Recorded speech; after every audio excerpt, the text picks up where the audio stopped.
सारखा आपल्या जिल्ह्यावरती डोळा असायचा आहेच. भिकाभाऊ काय चालू आहे, कधी बोलवता आम्हाला, किती तालुक्यांच्या कार्यकारिण्या तयार झाल्या. आधीचे जे राज्याध्यक्ष होते, प्रांताध्यक्ष होते, त्यांनी कधी आम्हाला फोन करून चौकशी केली नाही की तुमच्या जिल्ह्यात काय चालू आहे, तुमच्या जिल्ह्यात तालुके किती आहेत, किती तालुका कार्यकारिण्या तयार झाल्या. पण आपले पुरुषोत्तमजी काळे हे नेहमी आमच्या संपर्कात असायचे. शिक्षक परिषद ही स्थापन होण्यापूर्वी महाराष्ट्रामध्ये वेगवेगळ्या नावाने परिषदेचं काम चालत होतं. म्हणजे कोकणामध्ये शिक्षक क्रांती दल या नावाने काम चालायचं पूर्वी, ज्याचे वसंत बापट साधारणतः एक 6 टर्म आमदार होते. आपल्या या भागामध्ये नाशिकमध्ये नव्हतं, परंतु विदर्भामध्ये वसंतराव मालदुरे आणि दिवाकरराव जोशी, त्याच्यानंतर नागो गाणार या मंडळींनी या संघटनेचं काम केलेलं आहे. पश्चिम महाराष्ट्रामध्ये भगवानराव अप्पा साळुंखे यांनी आमदार म्हणून या क्षेत्रामध्ये काम केलेलं आहे. त्यावेळेस मी या सगळ्या मंडळींबरोबर, मी खूप लहान होतो आणि त्यातला जे जिल्हा परिषदचा प्राथमिक शिक्षक याच्यामध्ये मोजकीच संख्या होती, त्यातला मी एक होतो आणि खूप लहान होतो. म्हणजे मला फारसं कळायचं नव्हतं, परंतु सांगण्यात आलं आणि शिक्षक परिषदेचं काम करायचं. या सगळ्या मंडळींच्या सहवासामध्ये राहून त्यांच्या कामाची पद्धत, त्यांनी प्रश्न मांडण्याची पद्धत, 3 स्तरावर साधारणतः आपण प्रश्न मांडत असतो. म्हणजे शिक्षक परिषदेमध्ये मंत्रालयीन स्तर असतो की जिथे धोरण ठरवलं जातं शासनाचं, मंत्री धोरण ठरवतात आणि त्या मंत्रालयीन स्तरावर आपण परिषदेचे आमदार आणि शिक्षक परिषदेचे कार्यकर्ते म्हणून धोरण ठरवायला जातो. त्यावेळेस सरकारला आपण सांगू शकतो की तुमच्या धोरणातल्या या त्रुटी आहेत, या धोरणामध्ये आमचा शिक्षक म्हणून आमचं हे अशा पद्धतीचं म्हणणं आहे. अशा प्रकारचा पहिला स्तर आपण ठरवतो. त्याच्यानंतर आपण संचालक स्तरावर येतो, जिथं अंमलबजावणीचा विषय असतो आणि जे काही धोरण ठरले आणि ते अंमलबजावणी करत असताना संचालक स्तरावरच्या मंडळींच्या राबवत असताना, धोरण राबवत असताना त्या हमखास काही चुका करतात. कधी कधी जाणीवपूर्वक चुका करतात, कधी कधी नकळत चुका होतात आणि त्याचा सगळा त्रास यंत्रणेवर म्हणजे आपल्या शिक्षकांच्या होत असतो. जसं आता आपण ही सगळी यादी काढलेली, ही सगळी यादी काढत असताना ही सगळी धोरण राबवत असतानाच्या निघालेल्या त्रुट्यांचा सगळा समावेश आहे. मूळ धोरणाचा काही त्याच्यात दोष नाहीये. तर अशा प्रकारे संचालक स्तर, मंत्री स्तर, संचालक स्तर आणि तिसरा आहे आयुक्ताच्या स्तरापर्यंत जे नवीनच आपण शिक्षण आयुक्त आता अलीकडच्या काळामध्ये निघालेला आहे. या सर्व स्तरावर आपण प्रश्नांची मागणी ही सातत्याने पाठपुरावा करून आपण करत असतो.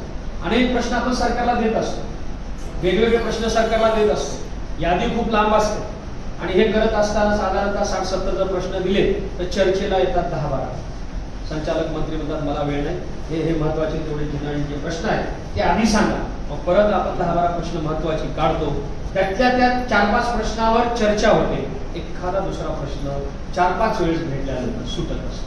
म्हणजे ही आतापर्यंतची परिस्थिती. मी तुम्हाला, मला जी काही गेली 30 वर्ष झालं मी शिक्षक परिषदेचं काम करतो, त्याच्यातून आलेला हा अनुभव. 10 दिवसामध्ये याच्यातले मी विभागणी केलेली आहे की जे जळगाव जिल्हा परिषदेमध्ये प्रलंबित आहे त्याचं निवेदन जळगाव जिल्हा परिषदेला जाईल. जे मंत्रालय स्तरावर आहे त्याचे विषय मंत्रालय स्तरावर जातील. बरं, संघटन का गरजेचं आहे? का गरजेचे संघटन? 1 लाख रुपये माझा पगार आहे, कार्यालयात जाईल, भाऊसाहेबाला 500 रुपये देईल, मी माझे प्रश्न सोडून घेईल, मला संघटनेची आवश्यकता नाही, अशा विचाराचे काही लोक आहेत. मग असा विचार करून चालेल का? चालेल का असा विचार करून? ते चालेल का याचा विचार आपल्याला करायचा आहे. दुसरी गोष्ट की मी पैसा देऊन माझे प्रश्न सोडेल, या जी प्रवृत्ती आहे या प्रवृत्तीला आपल्याला ठेचायचं आहे. संघटनमध्ये ताकद आहे, लोकशाहीमध्ये ज्याची जेवढी ताकद आहे तेवढं त्याला लोकशाहीमध्ये मान आहे. तुम्ही 500 लोकांनी विषय मांडा त्याला तेवढं महत्व प्राप्त होईल. तुम्ही 5 लोक जाऊन विषय मांडा त्या विषयाला तेवढं महत्व प्राप्त होईल. तुम्ही किती लोक विषय मांडत आहात त्याच्यावर तुमच्या विषयाला महत्व आहे. तुम्ही जे विषय मांडले अत्यंत महत्वाचे आहेत, या प्रश्नावर प्रशासनाला धारेवर धरता येईल. पण केव्हा धरता येईल? जेव्हा तुम्ही सर्व एकत्र येईल. मग मला शक्य नाही. आज तर माझा लग्नाचा वाढदिवस आहे, पण आज आमचे कुंडलिक दादांचा वाढदिवस असताना ते इथपर्यंत आले. समयदान सबसे श्रेष्ठ दान. जो आपल्या जीवनामध्ये समयदान करेल तो खऱ्या अर्थाने संघटनेमध्ये यशस्वी होईल. आणि संघटनेचा मूलमंत्र सांगितला, संघटनेमध्ये प्रवास करावा लागेल. नांदेड ते जळगाव प्रवास करा. रिझर्वेशन नव्हतं, काल त्यांचं रिझर्वेशन कन्फर्म झालं, इकडनं कन्फर्म नाहीये. ते कसा प्रवास करतील? ते दिव्यांग आहे, त्यांच्या पायाला त्रास आहे. आज माझी बोर्डाची मिटिंग आहे, धुळे नंदुरबार जिल्हा पतसंस्थेचा मी संचालक आहे. आज सगळ्या शाळांना मी तिथे बोलवलंय. उद्या माझ्या भाचीचा साखरपुडा आहे. मला हे म्हणायचं आहे की असा विचार जर आपल्या सगळ्या पूर्वजांनी राष्ट्रपुरुषांनी केला असता तर आज हे दिवस आले असतील का? एक व्यक्ती जेव्हा समर्पित भावनेतून काम करतो तेव्हा तो या देशाचं, त्या समाजाचं, पर्यायाने त्या विभागाचं कल्याण करतो.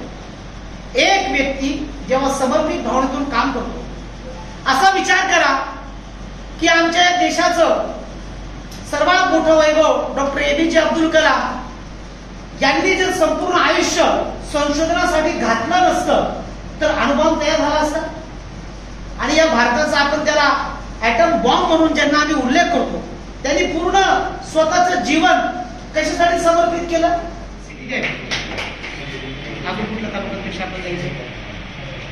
आता आपण जामनेर चेहरा आहे. आर्थिक नियोजन पक्क असेल आणि पारदर्शक असेल तर तिथं वाद उद्भवत नाही. परंतु असं काहीतरी घडलं आणि मग काळे सर, आदरणीय दंडवते सर यासारखे लोक त्याच्यात लक्ष घालायला लागले आणि त्यांनी जेव्हा त्यांच्या लक्षात आली काहीतरी गडबड कुठेतरी झालेली आहे आणि त्यांनी जाब विचारल्यानंतर समोरच्याला त्याचा राग आला आणि राग आल्यानंतर मग हे सगळं प्रकार त्याच्यामध्ये क्रांती घडली. 2017ला आपल्या महाराष्ट्राच्या शिक्षक परिषदेचं महाआघाडी अधिवेशन झालं होतं. जवळजवळ 17 ते 18 लाख रुपये त्या अधिवेशनामध्ये जमा झाले. आपली एक कार्यप्रणाली अशी असते की जर संघटने रजिस्टर्ड आहे, श्रमिक संघाची नोंदणी असलेली संघटना आहे आणि ज्या संघटनेने महाराष्ट्राला 17 आमदार दिलेले आहेत, आपल्या संघटनेने महाराष्ट्राला 17 आमदार दिले आतापर्यंत शिक्षक परिषदेने, त्या संघटनेचं जर अधिवेशन होते प्राथमिक विभागाचं तर त्याचा व्यवहार कुठेतरी पारदर्शक असला पाहिजे. तत्कालीन जे अध्यक्ष होते त्यांनी तो सगळा पैसा कॅशमध्ये जमा केला आणि कॅशमध्येच खर्च केला. त्याचं 4-5 वर्षापर्यंत कुठं काही सांगता नव्हता. पण जेव्हा आदरणीय काळे सर कोषाध्यक्ष झाले प्रांताचे तेव्हा त्यांनी तो मागचा हे सगळा ज्या टायमाला आपण एखादा चार्ट हँडओव्हर करतो तर त्यांनी सगळे मागचे ऑडिट रिपोर्ट्स, कथावणी, प्रोसिडिंग सगळं मागायला सुरुवात केली. तेव्हा त्यांचं असं लक्षात आलं की 2017चे अधिवेशन झाले त्यामुळे 17-18 लाख रुपये जमा झाले. त्याचं कुठलंच प्रोसिडिंगने त्यांचा कुठलाच कागद नाही. मागच्या वर्षाचे जिल्हा पुरस्कार प्राप्त पण ते आता खानदेशमध्ये थांबले, खानदेशमध्ये वास्तव्याला आहे. कायम झाले पनवेलला माझे क्लास आहेत. तुमच्याकडे पाहून मला माझे पूर्वीचे दिवस आठवले. म्हणून आहे म्हणजे तिकडे बघा भाऊकडे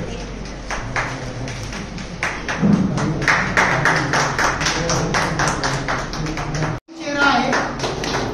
त्याच्यामध्ये काम करतोय.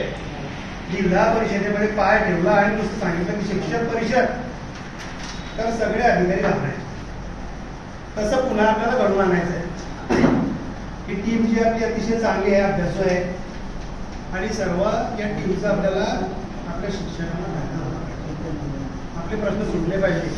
आणि भिकादारांना सांगतो की जे प्रश्न मांडले आपण 15 दिवसानंतर महिन्यानंतर त्याचा फॉलोअप घेतला गेला पाहिजे. हे सुटले की नाही, काय झालं बा त्या प्रश्नांचं ते आपण मांडले, त्याचा फॉलोअप घेतला गेला पाहिजे. 15 दिवसानंतर महिन्यानंतर आपली मिटिंग झाली पाहिजे. तरच आपले शिक्षक परिषदेचं कार्य आपल्याला काहीतरी दिसेल. संघटना भरपूर झालेल्या आहे पण शिक्षक परिषदेचं कार्य वेगळं आहे. आणि शिक्षक परिषद म्हटलं की जिल्हा परिषद सुद्धा घाबरते, एवढी ताकद आपल्या संघटनेमध्ये. तर हे कोरोना काळामध्ये आपल्या जरा संघटनेचं काम थोडंसं पेंडिंग राहिलं. तर आता पुन्हा आपण जोमाने सर्व काम करू आणि जे काम आहेत आपले ते सर्व आपण